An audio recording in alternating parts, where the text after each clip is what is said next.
Now you're just gonna see a Gert and some shark teeth. People are gonna be like, "What kind of show is this?" I don't know, man. I was in San Jose. They had a shark head. I thought it was cool. I want one. Theoretically Kraken, but Gert. Gert. Yeah, there you go. I'm There's your also answer. missing one of my posters right now, so that's kind of throwing me off a little bit. Oh, I don't have anything else to grab. Yeah, welcome back to Keeping Up with the Seattle Kraken. It has been a few weeks. I think this is the show that I've done the most recent of all of our shows. Yeah, because I've been in and out basically of the city the last few weeks, well, really last four, like basically last month, not calendar month. Doing spring training stuff like that. I instinctively reached for my head because I burned my head in spring training. Yeah. Okay, I pointed right time. Jayd, Charles. Um, yeah, I mean, you could have. I'm sure like the national people have kind of put the Kraken season to bed, and understandably so. I mean, they haven't been overly exciting, and they just don't get a lot of attention normally anyway. But yeah, we've got the last 2 weeks. It's basically them on the road for their final road trip of the season. Um, and we'll look ahead to by the time this comes out tomorrow. I forgot that it's a national game. That sucks. I Um, know. Tomorrow, fan appreciation night and the final game of the season for Seattle as they'll close up a second straight year missing the playoffs, three of four of their seasons in the NHL having missed the Stanley Cup playoffs. So let's look at it. This road trip, yeah, it started in Vancouver. This one was interesting because uh, what this was the 2nd of April. I think I had a game that day. Did I have a? Because I got home. Yeah, I did. That's right. It was the Mariners Tigers game. Okay. So I got home and I was just tired. I fell asleep like during the first period and I woke up and I was like, what do you mean you beat the Vancouver Canucks Hmm. 5-0 in their building? Like, especially again for a Canucks team that at this point was still alive for a playoff spot and was Yep. fighting for a playoff spot. I was like, what do you mean? Like, what is this team? And I'm gonna talk as I have all season, right, about the inconsistencies of this team. Um, they since the trade deadline have played good hockey. There's some stinkers in this one, like the Utah game that we will get to, but they've played some good hockey. I'm sure I could mess around with a few stats here, but yeah, I can't do that. But they've played largely good hockey, and it's stuff that infuriates me because if they played like this throughout the season, they are comfortably in a playoff spot, and we're not discussing it like this. We're not, excuse me, putting the season to bed. Um, you know, As so early as we had to.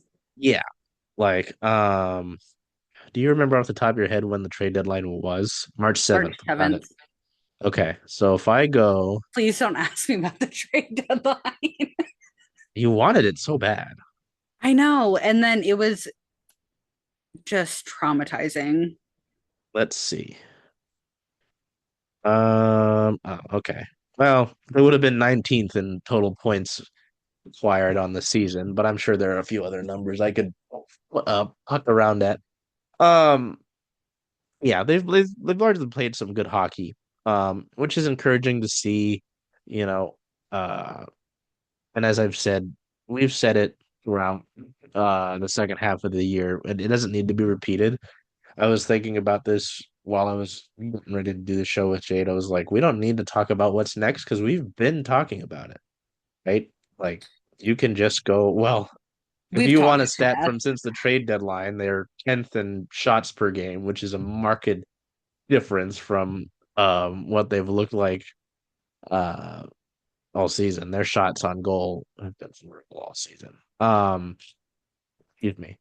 They're Uh 13-0-0 in overtime. No, shootout? Back to backs.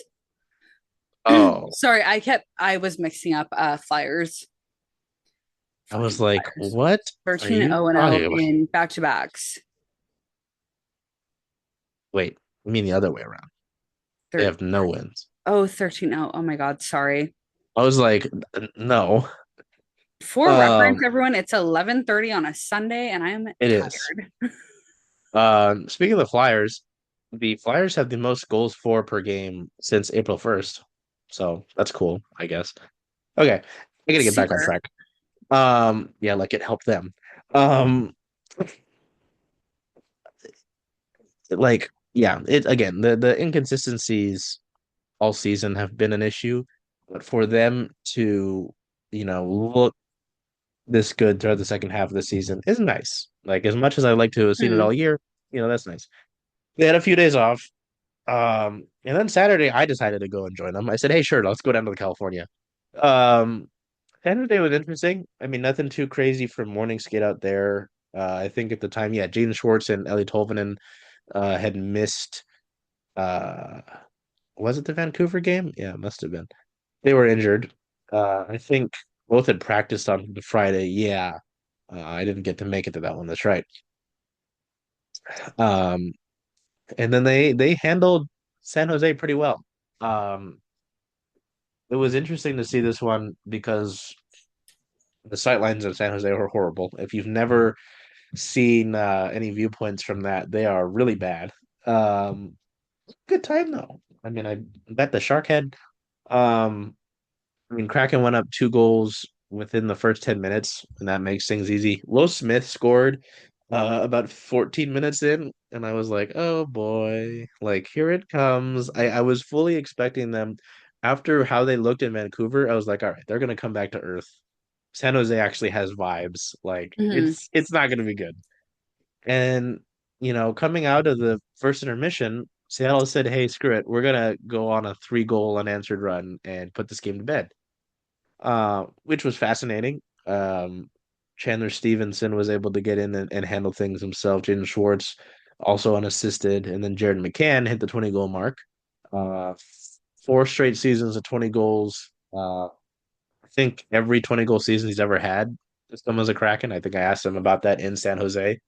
It was interesting because, like many of their Pacific Division games, um, this one got very chippy at the end.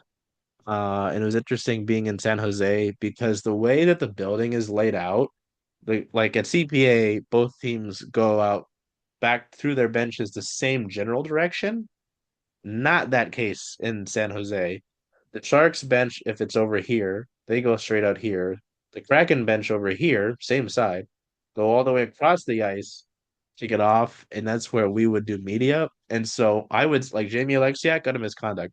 Saw the big fucker early swear word. There we go. We get out of the way. I would see it on the little monitor that he's leaving. Give it like 5 Mississippi. Here he comes. John Hayden gets kicked out. Here he comes. He's smiling. Someone else. Oh yeah, the Ellie Tolvanen fight. I was like, oh, Ellie Tolvanen fights. That's new. Um, yeah. So, um, that was interesting in that regard. So, I mean, back to back wins, not in a back to back, but consecutive wins. Nice. Like it doesn't matter at this point, as Jade and I have talked about with the lottery. Um, but I was like, okay, you beat up on a bad team. The Canucks have struggled all year, and you've kind of had their number the last few years. So those made sense. Going into LA though, I was not. I did not feel good. Like the Kings had clinched already. They're a pain in the ass to play all the time because you think of the 1-3-1. It's more of a. It's not so much of a 1-3-1. It's more of a 2-2-1 now. They clog up the ice is the point. And Seattle goes in, they give up the first goal to a really you do you remember that first goal that Los Angeles had? The Quentin Byfield, like Shane Wright basically has him wrapped up, and Quentin Byfield says screw it and has his stick out like this and is still able to knock the puck down and like Yeah. I, Byfield, I don't follow the Kings a lot. Um, I understand he gets a lot of hate. Anytime he plays Seattle, he always looks very talented. Like Hmm. I know Seattle's not a great team. I get it. I have to see every game. You don't have to tell me. I see it. He like he looks like a fun player to watch. He'd be a great addition to Seattle, that's for sure. But then the Kraken went on to score the next two goals, and that then nothing else happened. All of the scoring took place in the first period. Um, and then it kind of, I hate to maybe say this, but it did kind of feel like a playoff hockey game, just with Seattle had to kill off three power plays, and considering, Los Angeles, I was kind of shaking in my proverbial boots, so to say. They're not boots, they're LeBrons. They're somewhere over here. Um, like it was a physical game. They blocked 30 shots in this one, including Jamie Alexiak, who looked like the picture of the dog that got it stung by a bee. Um, he blocked that shot. Um, yeah, no, I mean they didn't play the cleanest game, but they made up for it with, how gritty they were able to play. Um, and that's a good win. Like again, we've said it before ahead of this road trip, but like this is a scary road trip if you were either in a playoff spot and looking to lock up seating or are chasing a Mhm. spot. And they handled it pretty well. All things they won. Yeah, it was a winning road trip. The way that Um, they handled this road trip is how I wish that they had handled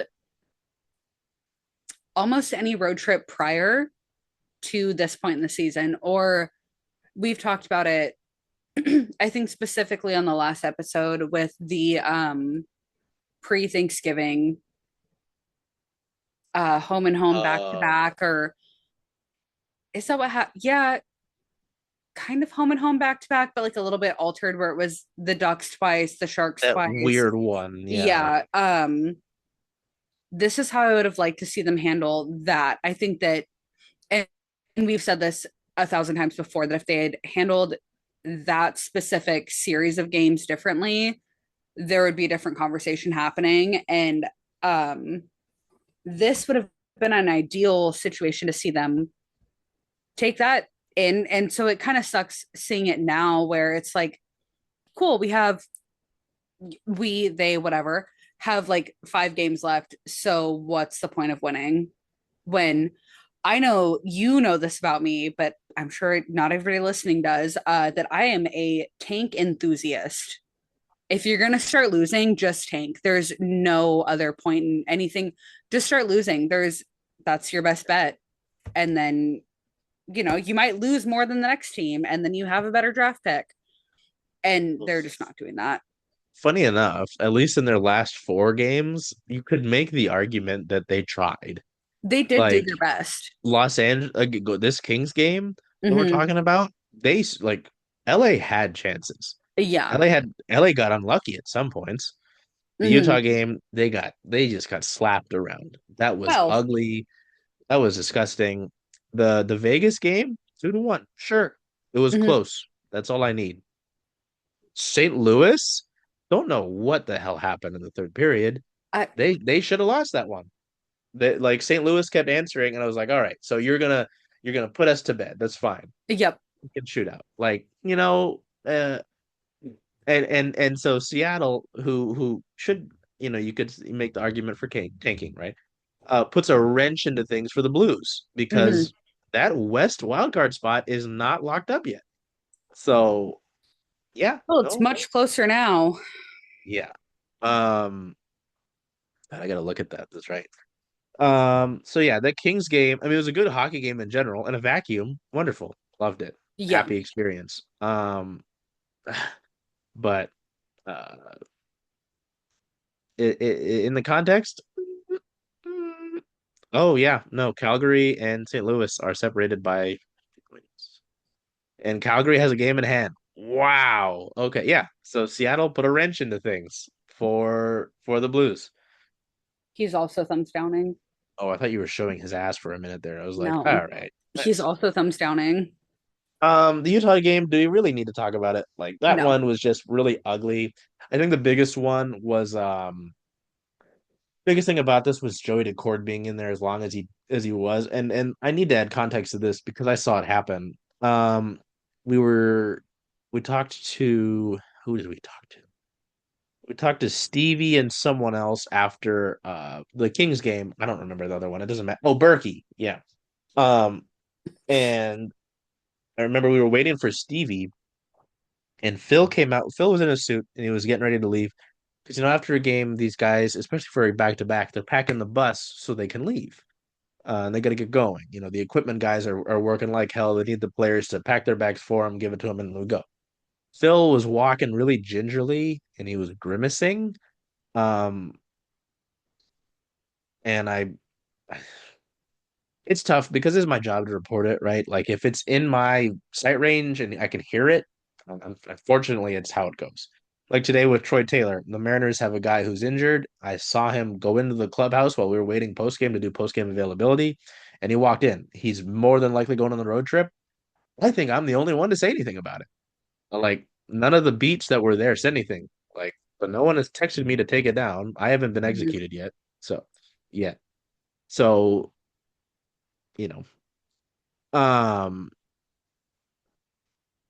yeah, I put that out there and I was like, hey, he probably is not playing tomorrow Mhm. because like I had been told he was staying in LA. Um, or I heard he was being staying in LA. And I was like, oh, so the guy who was scheduled to play the second game of a back to back is almost certainly not playing.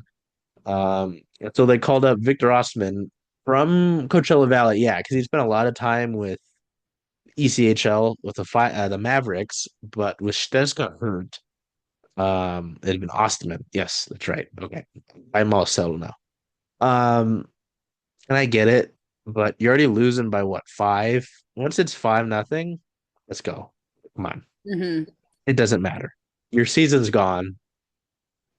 As it's been pointed out, he has not started his new contract yet that you signed him to as your new guy, right? Or your top guy. Won't break him before it starts. So I didn't like that. I mean, it looked pretty solid too. Like I only had half an eye on it, but from what I understand, people were impressed. I have a Um, friend that went to UMaine at the same time that he oh, did, that's right. and He's a main guy. yep, and they were fucking jazzed. They like, I mean, the elation that they were feeling came through my phone over text to me, and just so excited that he was starting and doing such a good job, and that he had, technically a shutout in what he played. And Mhm. so that was it.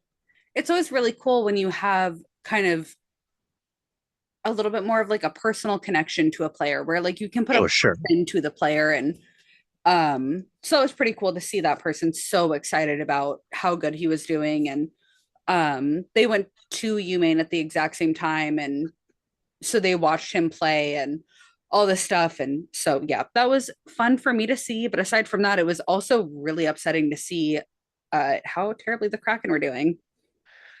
Yeah, I was right. I was in the Mariners press box watching this happen on my second screen, and I was like, "Hey, what's happening?" Like I kept getting the goal notifications for the Mm-hmm. wrong team. And I was like, "So something's not going well. Can we figure it out?" I So think with that one, yeah, I tuned in after the first period and I came up to my room and I was like, all right, cool, second period, let's put it on. And then I was like, oh, wow. Oh, wow. Oh, cool. They just, okay. I'm turning that off. And I went back downstairs and I was like, yeah, I'm not watching the Kraken tonight. They're not playing. That's not my business. And then the third period happened and I came back upstairs and I was like, okay, now I want to watch, this kid get his debut in the NHL. And this is pretty cool for me. And uh, then luckily it went well. But even then, I wasn't paying full attention because I was nervous. yeah. I it is interesting. I remember when he got drafted. Oh, I think when he signed his ELC, I uh I think I tagged you main in it and they retweeted it. I was like, "Ooh, wow." So the you Mm. main. Oh, I'm being perceived a little bit here. Um, yeah. No, so I mean that's cool and he's got that moment and the way that Coco and Ostman have played this year, like even before his call up, Ostman looked really good with the Mavericks. Like I will see the ECHL tweet and I'm like, okay, well if he's doing like league wide stuff, that's pretty good. It's got Yep. to be pretty good. Um, you know, so that I am a small detour, but I feel a little bit better about the future of the goalie position, behind Joey going forward. I wasn't kind of sure when it was just like Coco wasn't a sure thing. Wiedenpa was kind like they had a bunch of goalies they drafted, and none of Hmm. them were like necessarily certain. Um, so that makes me feel good. But anyway, there was that game, and then you close it out in Vegas. I'm like, I don't really care. I don't think Vegas cares. Um, like, let's just get out of here.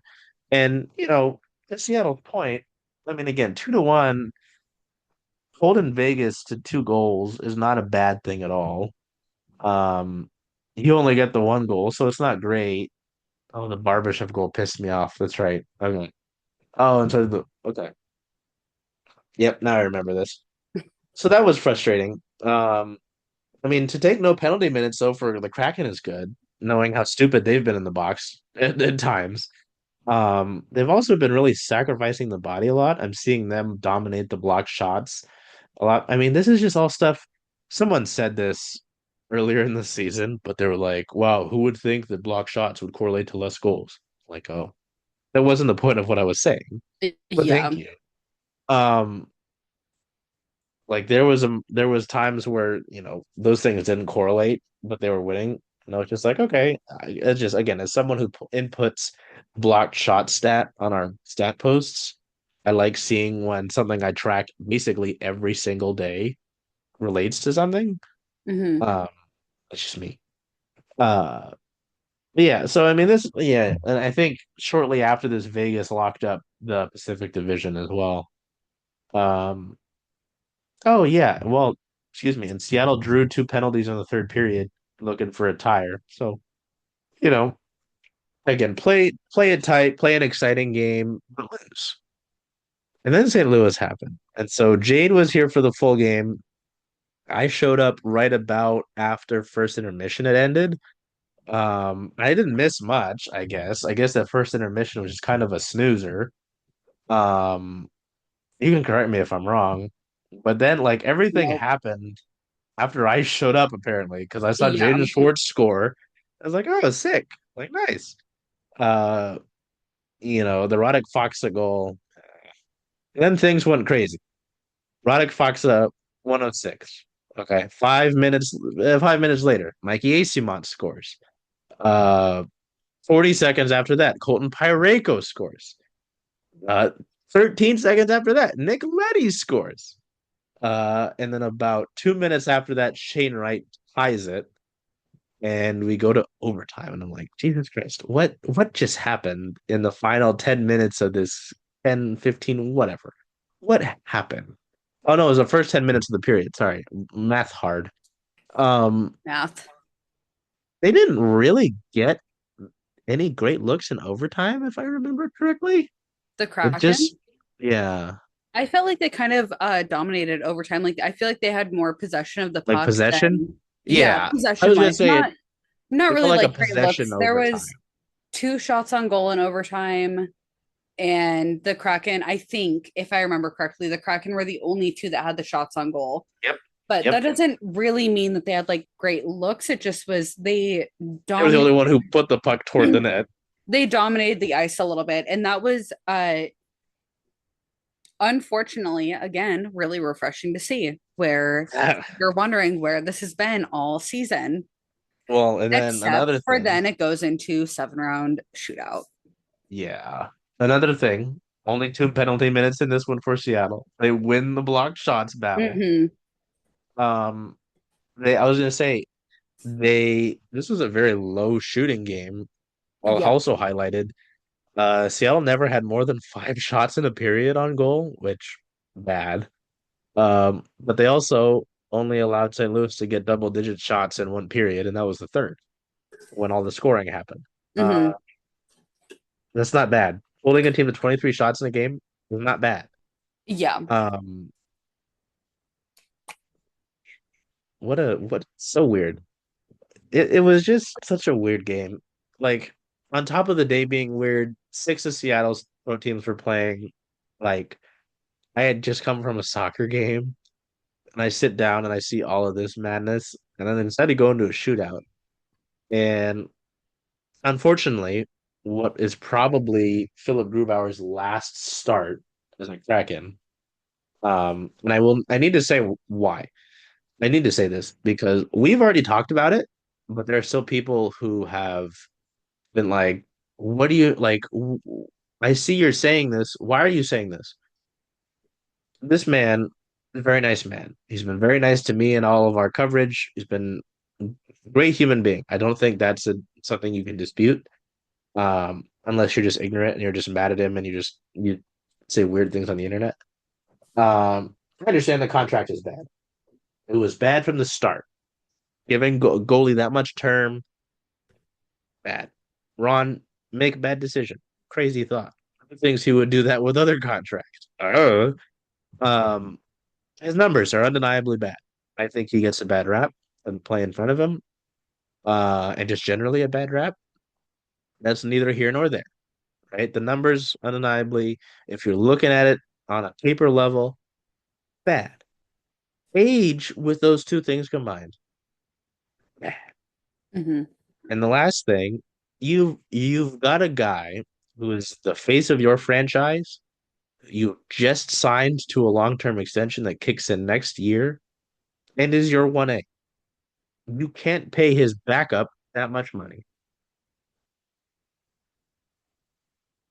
So all of those things considered, the amount of times I said bad, it just has like, and it won't be a trade either. I saw a friend of ours, mine at least, saying like he's getting traded. I'm like, no, he's not.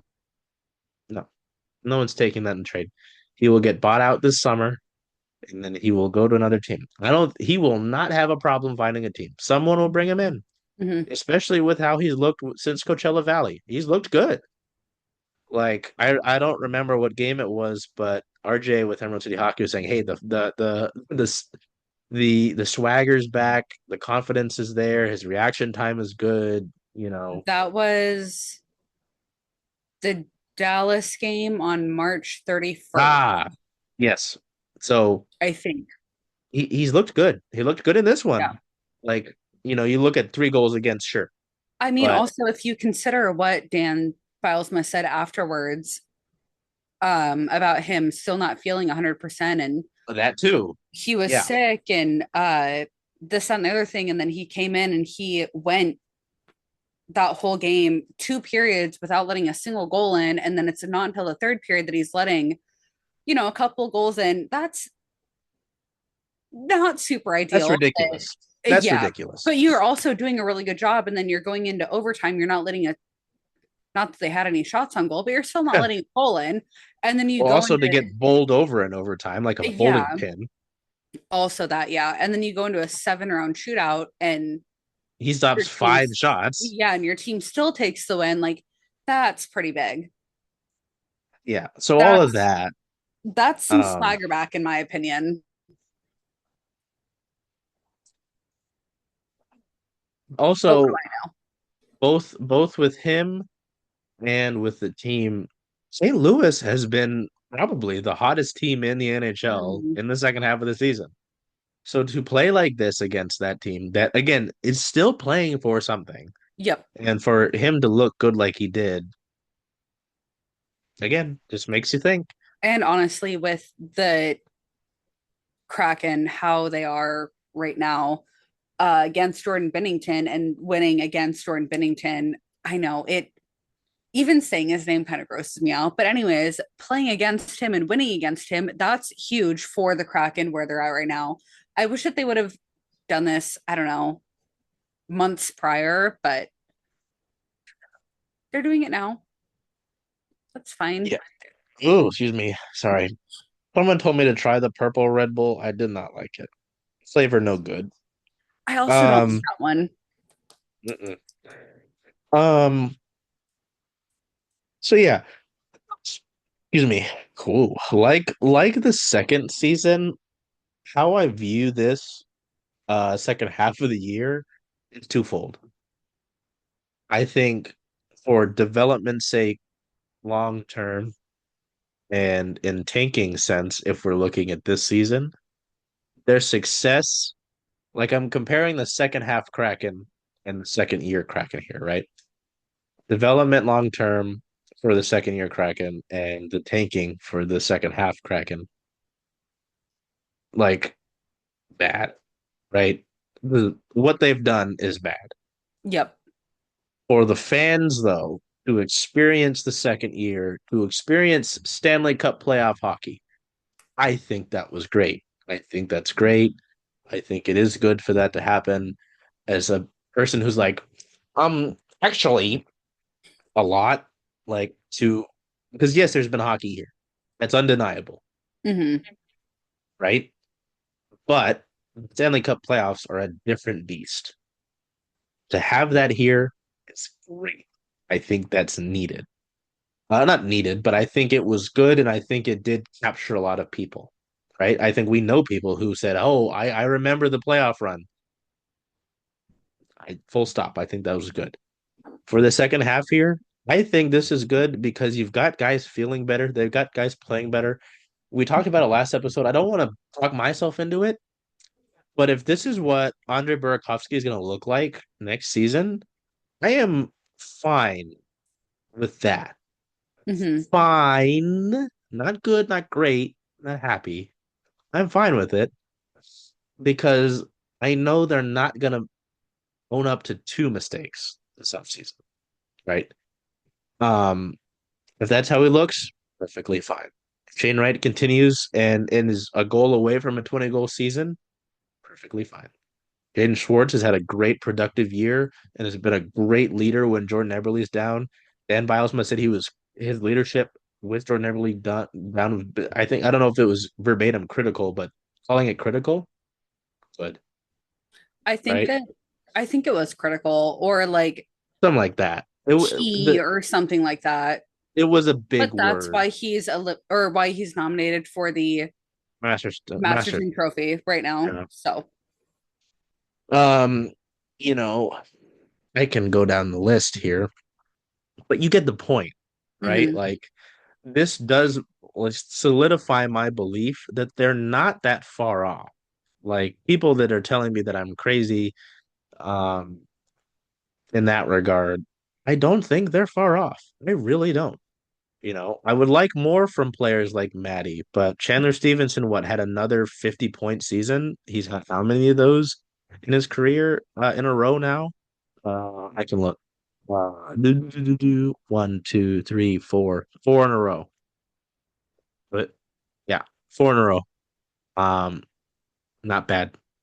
I'll take it. Again, as a guy who's a distributor, his most assists since 22-23. Yeah. Um, third most in his career, third most assists in his career. Um, Tied for the third most points in his career. Yeah.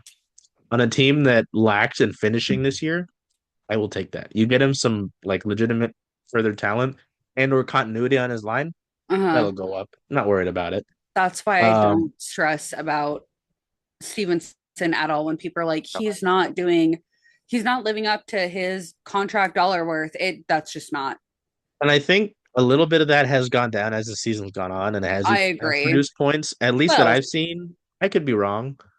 But at least that I've seen, I haven't seen anybody complain about him in a while. it goes a little bit back and forth for me where I'll see something and then I'll see nothing for like 3 weeks. And then I see like a mass influx of like, he's not worth the money. And I'm like, is anybody watching the same player that I'm watching? Yeah. So, Well, and then it was interesting after the game last night. My otter wasn't working, so I stepped out of it. But for him to talk about, I think he was asked about Shane, and he talked about, the talent that they've got up the middle in centerman, in the organization. And he talked about Matt, he talked about Shane. You don't have to bring up Berkeley Catton. I did mhm. think it was interesting though. He would mention him because He you're a said, veteran guy. You don't have to bring up a guy that probably won't be a mainstay for a few years. mhm. Right? And I thought that was interesting that he mentioned him. I think that's a guy that's paying attention. It's not just I'm just like it. Again, he's a veteran who's won a couple cups, and he's got his money. He could easily just check the fuck out at this Yep. point in the season. I don't think he has. And I No. think that's important. His exact quote, as far as my otter transcript goes, and I know that you know that this is not always fantastic, but it's I'm excited for the years ahead for guys like him, Maddie, Catton coming up. Yep. Excited to see. We have a lot of high end talent and a lot of skill. And then it was think Stevie. So a Yeah. lot of high end So talent. And that, like you said, he did make a point to include Stevie, or no, include Catton, and Stevie made a point to, yep. yep. Tired. So So I tired. I you know I think that matters. And it's Mm-hmm. going into basically me saying that I think it's important that they are bought in because I remember specifically at the end of I use this actually in a quote in a piece on my gamer. I like to do narrative gamers. I don't like to necessarily just do this like here's what happened, which is fine. It Mm-hmm. also takes me longer to do narrative gamers. But I did one when Jordan Eberle's had his overtime winner against Colorado in the playoffs. And I went and looked through all of these availabilities where it was after, I don't remember what team. It was Toronto or Tampa Bay they played here in Seattle late into the inaugural season. Again, a bunch of guys have been traded. It was the first season. They could have asked out or left. And Jordan Eberle said, guys need to show that they want to be here. And I was like, interesting. I bookmarked that somewhere in this fat head. And I used it in my callback because, again, that's an original Kraken, Mm-hmm. has some of the biggest moments in Kraken history. And he showed that he cared in a year that people could have easily said, I don't give a fuck. Yep. Right. So that's why I'm like, the buy in is important to me now because, and I'll say it now, I like dangerous doing this. But with the resources they have and the talent they have right now on the roster and the buy-in they have, I think they're making the playoffs next year. I'm just gonna say it. It's a lot to say because That Ron is a doesn't lot to have a say. track record of being able to I can trust him with these resources, right? But Mm-hmm. it would be a monumental failure to have these resources. Know that there's urgency to do well, and you don't bring an impact. Yep. That's a fail. That's a monumental fuck up. Mm-hmm. So, again, I think they need a couple wingers, maybe a D or two, and a backup G. That's all they need. They don't need to retool it and rebuild. I think the calls to completely rebuild are fucking dumb.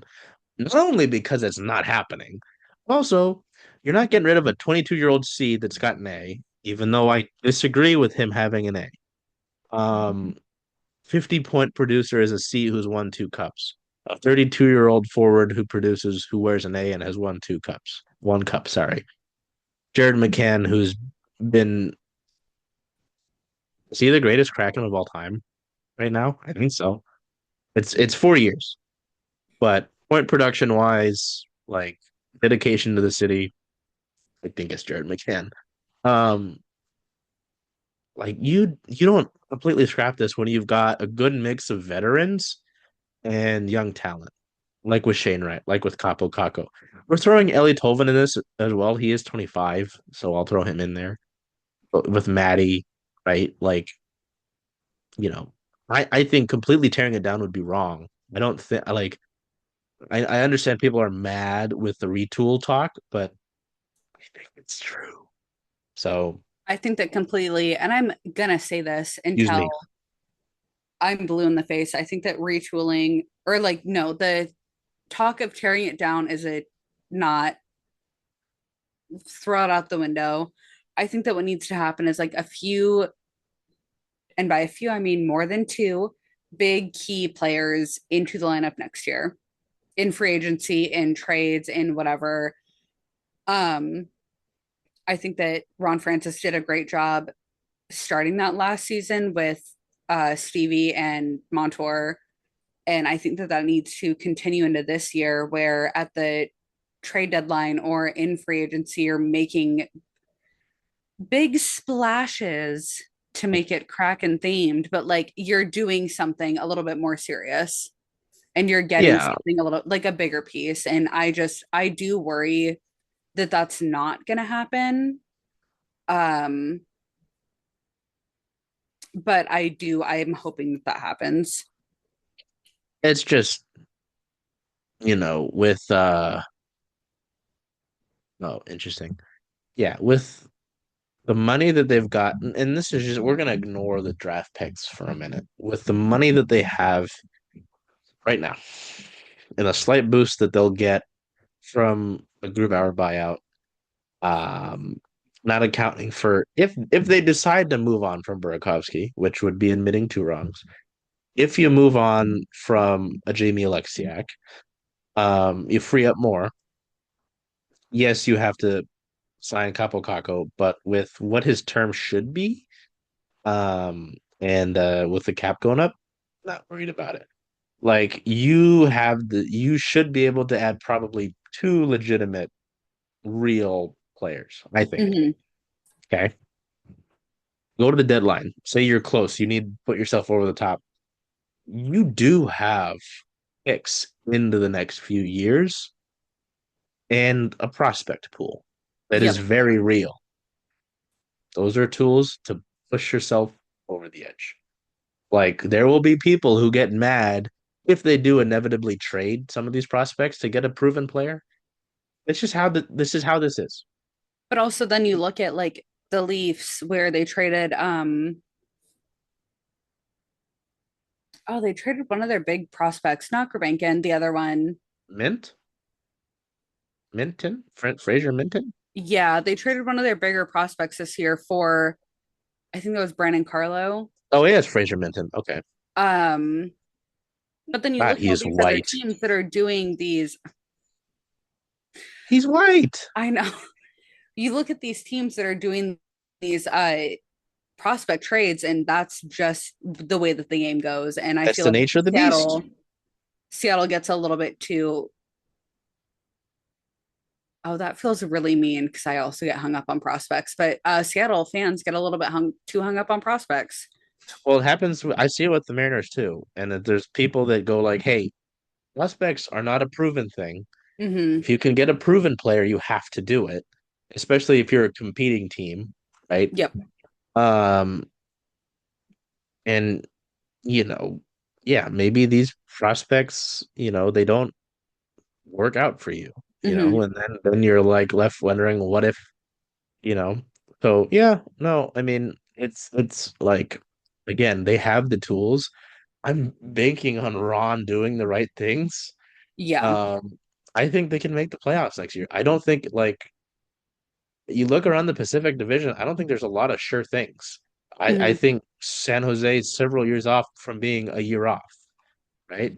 The I way think that the Eastern Conference is right now is how I'm expecting the Western Conference to be next year, honestly. The with the like super tight playoff race. And I'm oh expecting that a yeah. little bit more like league wide next year, where there's not really a specific like this team's for sure making playoffs and that team's for sure making playoffs. Because if you'd asked me in October what teams I thought are making playoffs, it would have been the Rangers, certainly not the Devils, the Hurricanes, sure. But like all these teams that just aren't making playoffs, I'd have been like, no, they're going all the way. Not all the way, but most of the way. And now we just saw the Rangers get eliminated, and I that's not something I anticipated coming, except, the more that comes out about the Rangers franchise, the more I'm not surprised. But my point still stands that I think that it's going to be a little bit more evenly matched in years moving forward. Yeah. No, and again, like Anaheim, I I don't know what the Ducks are doing. I don't know why they traded for Jacob Trouba. Like I don't know what they're doing. Vancouver is a fucking mess. Like what is Vancouver gonna do? Right? Uh I could You talk know, about Vancouver for hours and I don't even go there. Brock Besser's not coming back. Calgary, I don't know about Calgary. They intrigue me. Edmonton. Edmonton and Calgary aren't that far apart. And at least in the standings. And I think that's fascinating. Los Angeles is weird. I didn't think Los Angeles would be that good this year. Here we are. I was gonna say Vegas hasn't been that dominant, but they haven't felt super dominant, but here we are. So, They've I had mean, a less injury this year. ah, it's funny. Um, Also, so I don't yeah, know, on the off chance that anybody is following Vegas for the playoffs, which I don't know why you would as a Seattle fan. I'm oh, unfortunately writing about Vegas for playoffs. I know. I'm gonna But move if on you from that. want Vegas playoff content and you're the one in a million fan, there's your It, place to get it. unfortunately, those people do exist. I know. I'll just Uh, have to self promote wherever I can. I just saw something I shouldn't have seen. Um, oh yes. Like, so anyway, my point is looking at the Pacific Division, like maybe two teams I expect to be good again next year. Um, at 2.5. Edmonton confuses me. Um, but like 4 through 8, no idea. No idea. I have no idea what you're gonna do. Um, oh, I didn't realize Seattle was 2-3 in the shootout. That's depressing. I thought we won more of those. Uh, maybe not because we don't have that much talent. Anyway, I had gone on that whole tangent to basically say I think they'll make the playoffs next year, and you know, I think a lot of it includes what's already on this roster. I think a lot of the players we already know will make the most impact. What does Shane Wright look like, knowing what it takes to be a everyday NHLer with the full season under his belt next year? How does Matty Beniers potentially get better, and how does he look after developing that chemistry with Capo Caco? Right? If Andre Burakovsky can take his second half performance and carry it into next year, you have a decent winger. Okay. Um, you know, and then you look at the prospects. There's a lot of talk that seems to assume that Berkeley Catton will be here next October. Hey, maybe. I'm worried about his size, that's for sure. Mm-hmm.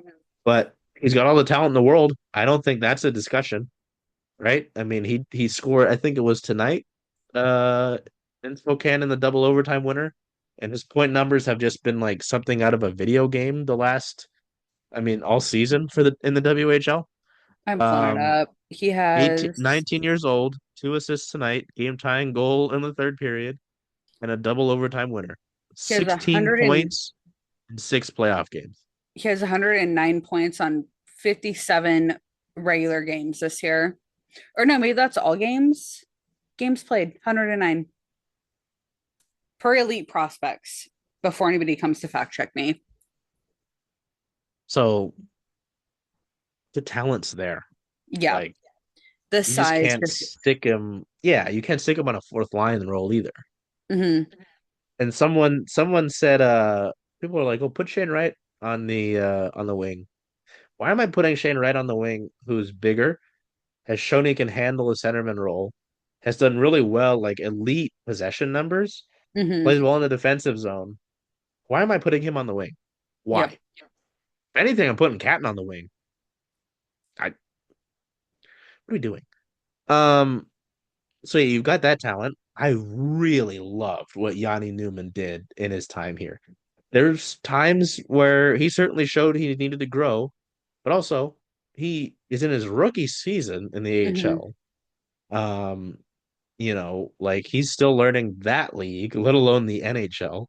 But his body will like his frame helped him a lot. Like it was like a an advantage of sorts when maybe his smarts for the game at this level were at a different level because he didn't like he might have been outsmarted, but he wasn't getting pushed around, Yep. right? Like where some prospects would get both.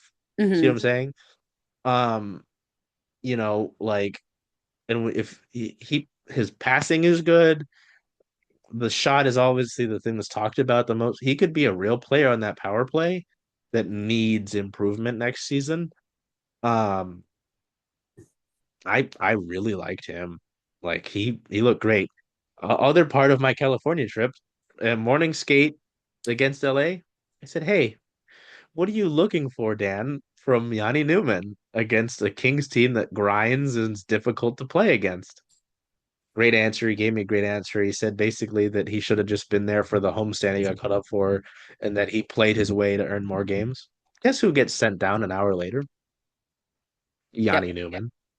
Said shit. So again, the quote was great, but me. A lot of that also doesn't, I don't know, when it gets towards the end of the season, and we saw this a little bit last year with Logan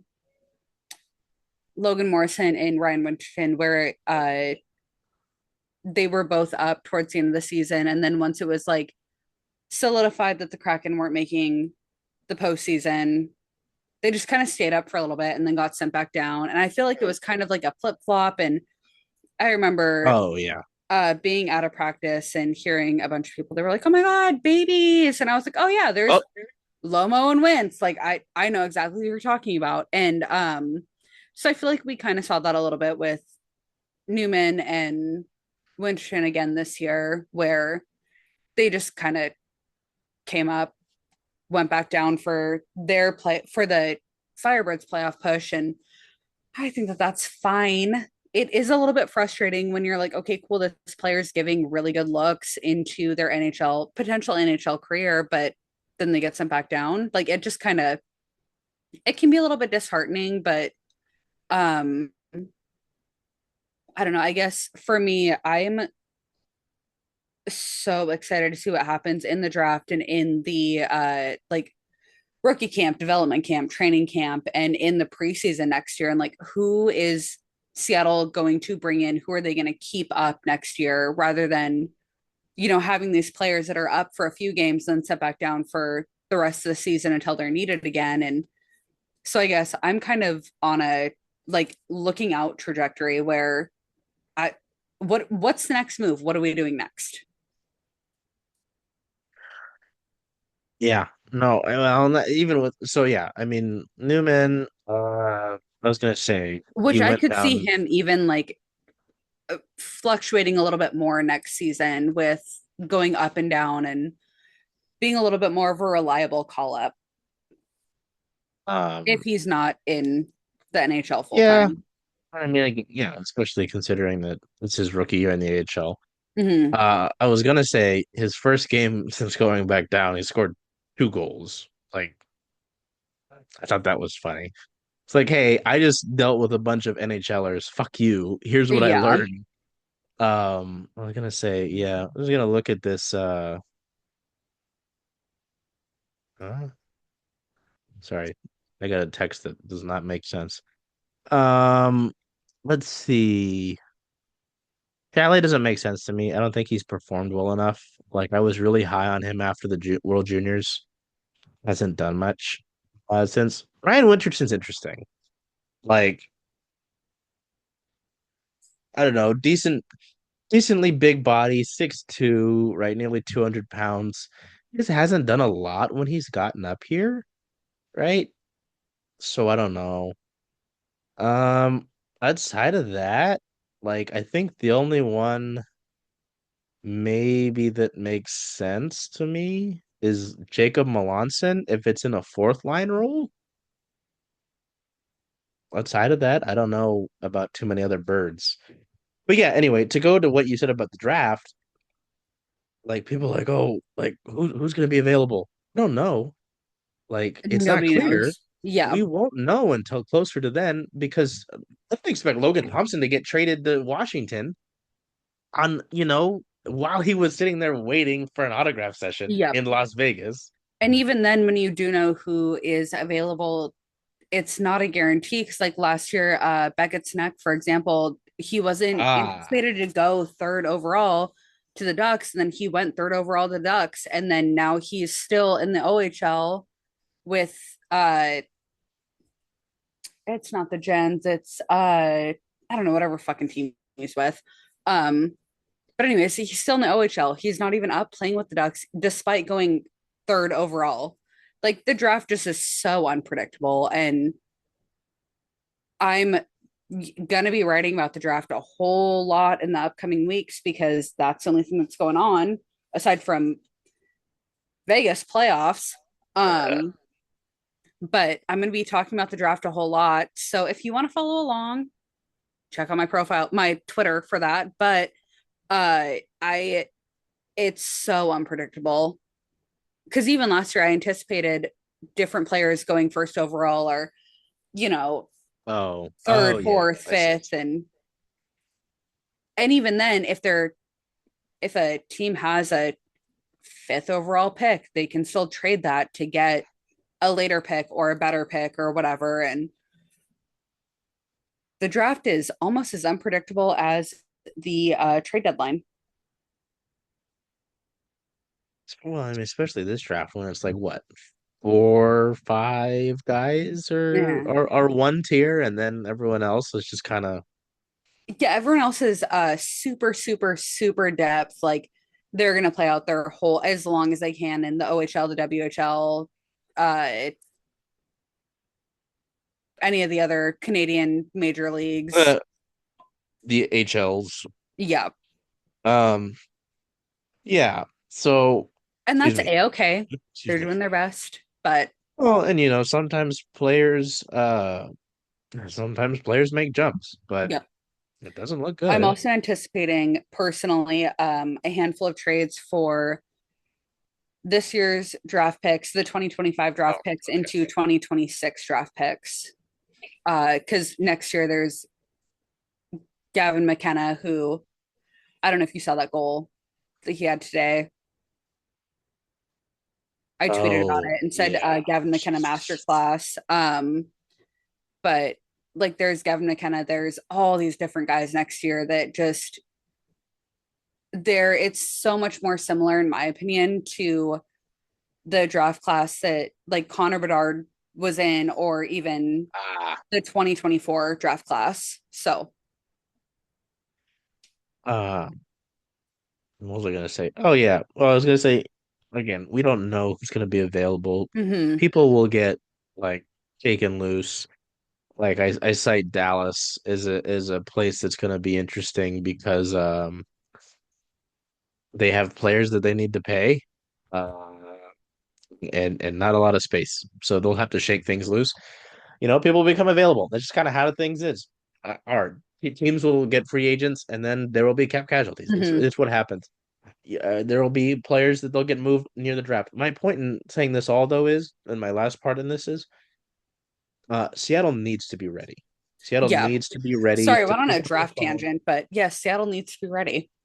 Yeah, Seattle needs to be ready, like whether that is around the draft or throughout the offseason, if a legitimate player becomes available. Like I heavily prefaced it when I said that, but like I do believe that they can make the playoffs, but like that's me hoping and assuming that with that cap space and with those picks, and if you package them with prospects, right, Yep. that you go and get someone, right? So, and Seattle just hasn't done that. Like Mhm. The Bjorkstrand trade was because of a cap casualty, but he's like a middle six guy. They haven't gotten the top guy because players since the Kraken have existed, high talent players have been available. They haven't gotten really any of them. Mhm. Like, I mean, and Capo Caco was like essentially not a waiver, but like they took a flyer on a guy who needed a new chance, right? He wasn't necessarily established in New York. So, like they need to go and make one of the more impactful moves in their franchise's history this Yep. offseason. Like, so, ugh. Wow, we ended up still talking about what they needed to do. Which I mean, I don't Shocking. know. I felt like it was different than how we've talked about it before. Yeah. So, Couple tangents about drafts and stuff, but overall different. so, um, yeah. Goodness gracious, it's late. Let's get out of here. We'll do like a wrap up next week. So By the time this comes out, final game of the season is tomorrow, 7:30 start time on ESPN. Of all, terrible, terrible. I think the one thing I'm looking forward to is that I don't have any of those boxes. Did I throw them all away? Shit. Um, The boxes. bobbleheads about Yeah. how there's the time on the I 15th don't. of April. Is that? Um, Hold on. I have one. It's gonna take me a second, but I got one. I'll preface this while she's doing this, but there's a time listed. I think it's like 5:45 um on the final day of the season. And Oh, this one just has the date.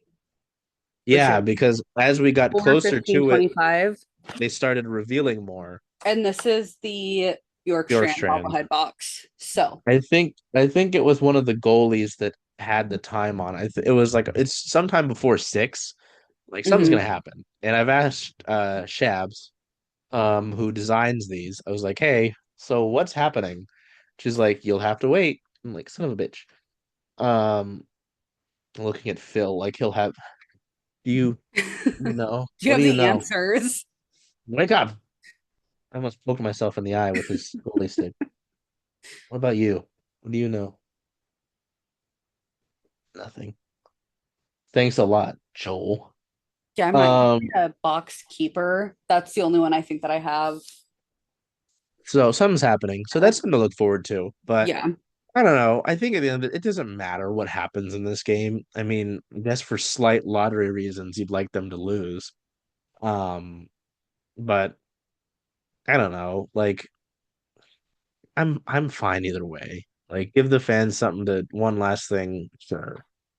And then like Jade and I were talking about before, exit interviews should be pretty quick Hmm. after this game. Like I'd imagine they'd happen the next few days after.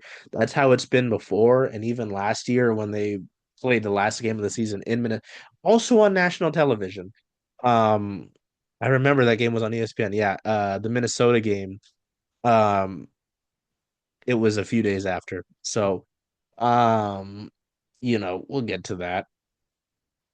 Sheesh, it's Aside from been. that, the final game is fan appreciation night, and Oh yes, poster they're time. doing a 4 pack of coasters as the fan appreciation gift this year, whereas last year they had the crossbody bags, which I have one hanging up on my Oh door. yeah, that's right. Um, one of them has lasted really well. The other one, it's starting to fray. It's pissing me off.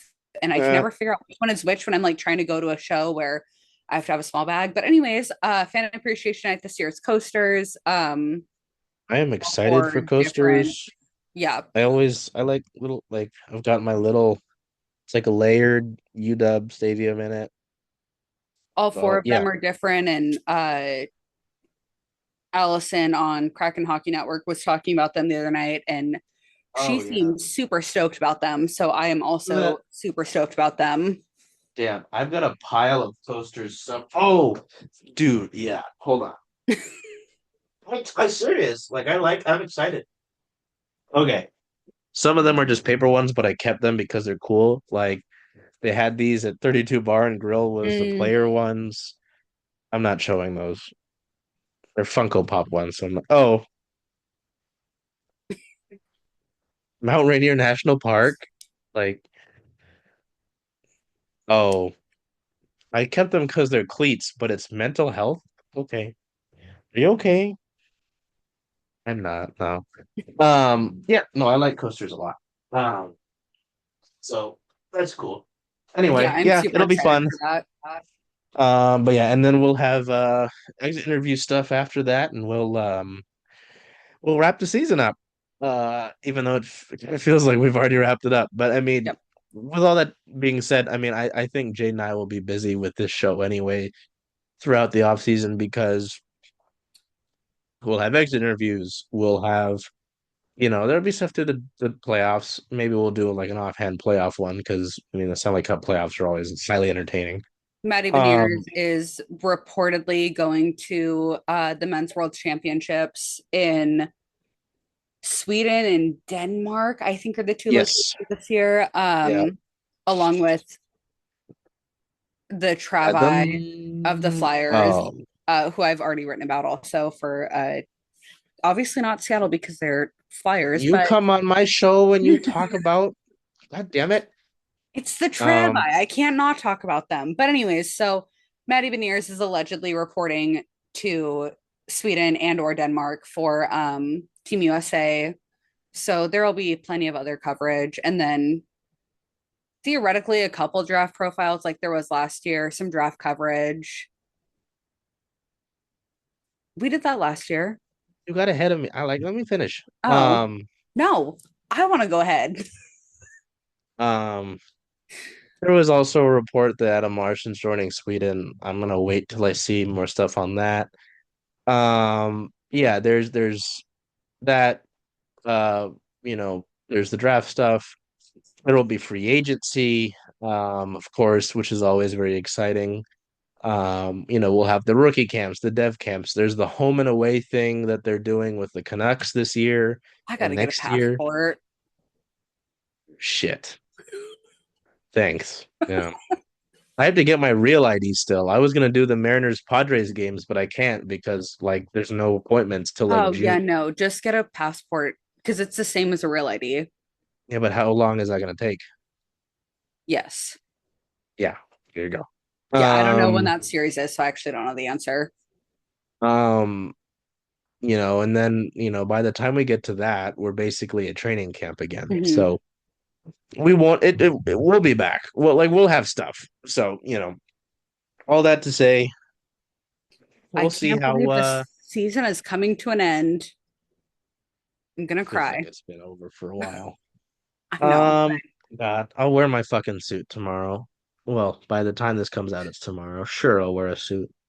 I don't know how I'm gonna, because I get places early, so I'm gonna have the thing on all day, Man, or I'm gonna change out of it. I'm Yeah, gonna I have don't to know. wear I'll my figure it cutesy out. little Pride Night outfit again and need a new picture in the tunnel for the off season. Oh, I'll wear my cool watch too. I put it in a different room. Never mind. I'm not we bringing it sound out. so excited for the final game of this season. I'll just show up in this. Perfect. Hello, Kitty. All right. Well, we'll get out of here. Go sneepy or something. I don't know. Eventually. Yeah. Maybe. Until we see you next time, take care of yourselves, be well, and do whatever you can to make today a great day. Hello, Kitty san. Hey, Charles. Hey, Jen. Hey, where are you going to watch all those Kraken away games? Kraken away games, making a push. I was thinking of coming here just because Rough and Tumble is the home of circling Seattle sports, only if that's okay with you. I mean, I love that idea. Hope to see you here.